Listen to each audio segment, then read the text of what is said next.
الأعمال.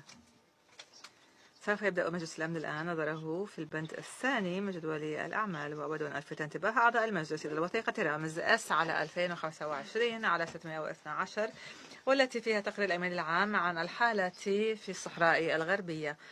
معروض على أعضاء المجلس الوثيقة رامز S على 2025 على 692، فيها نص مشروع قرار قدمته الولايات المتحدة الأمريكية. سيبدأ المجلس الآن بالتصويت على مشروع القرار المعروض عليه. سأطرح مشروع القرار للتصويت الآن. أرجو من الوفود المؤيدة لمشروع القرار الوارد في وثيقة رامز S على 2025 على 692 أن ترفع يدها.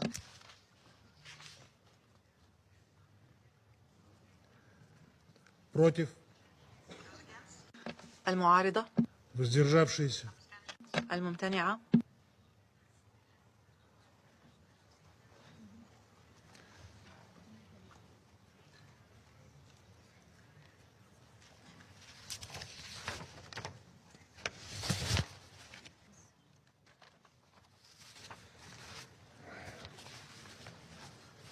За резолюцию